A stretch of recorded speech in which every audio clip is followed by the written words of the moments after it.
ekosistem. Bahagian 2. Wah, banyaknya cacing. Macam tu pun boleh. Nak cubalah.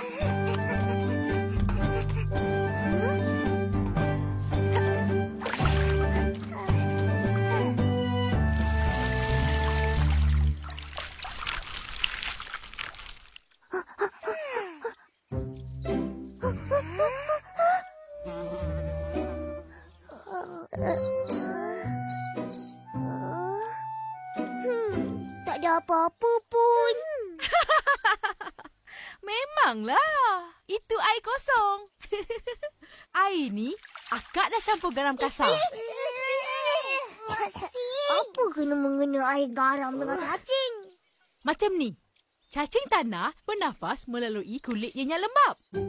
Bila dituang air garam ke tanah, kena cacing buat kulitnya menjadi kering, tak dapat nak bernafas. Jadi, cacing pun tergeliat-geliat keluar dari tanah untuk bernafas. Oh, macam tu. Faham? Faham. Terima kasih, Kak. Tak sangka Akak pandai. Betul-betul. Sayang, Akak. Yelah tu. Mai sini bekas tu. Nah.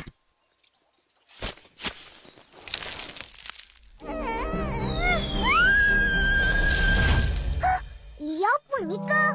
Matilah cacing tu. Taklah. Cacing kan memang hidup dalam tanah. Tahu pun. Nah. Oh, la. Comelnya.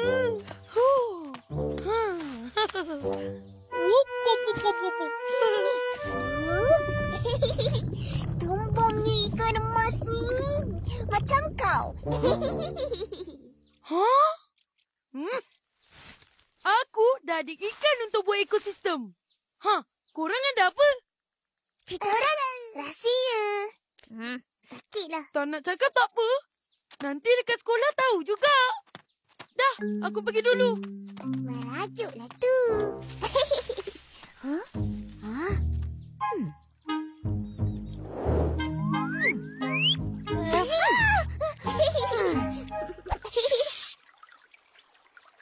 Aku nak tangkap katak untuk buat ekosistem. Korang tengoklah nanti. Aku garanti kau tak dapat tangkap. Cepatlah kau ni. Syuk. Kacau je orang nak tangkap katak. RM2 je. Macam mana? Boleh? Banyaknya belalang kau. Ada belalang hijau, belalang kunyit, belalang kayu. Tengoklah siapa tangkap. Korang nak juga? Mana kau tangkap ni, Mai? Merata aku pergi. Masuk sungai, masuk hutan. Dahsyat ya kau. Saya ada 20 sen saja. Bolehlah main. 20 sen? Pergilah tangkap sendiri. Buat rugi aku je.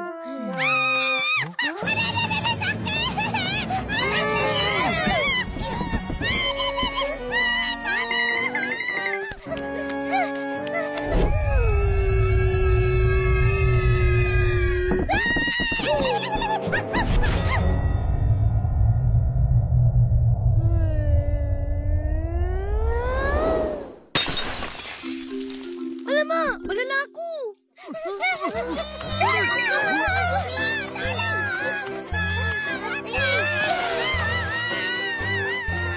Lajunya. Dia lari. Itu bukan. Aduh, kat mana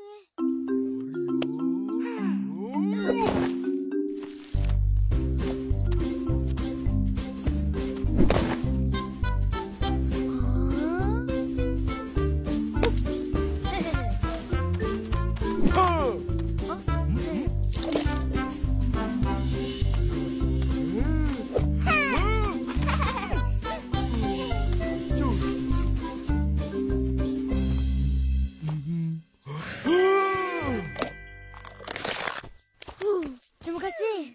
Kalau tak ada ni, tak dapat buat kerja sekolah. Nah, seorang satu. Percuma. Terima kasih, Mai. Ni untuk kau. Dapat. Saya sudah ada ini. Tengok, Tengok lagi. Nampak Nampak tak? Tengok betul-betul tau. Cak, cak. Tengok lagi, tengok lagi. Apa-apa pun. Apa tu? Pesos artinya. Marvelous, marvelous.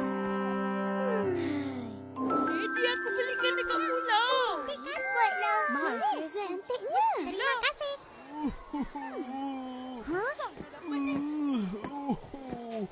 Hai kau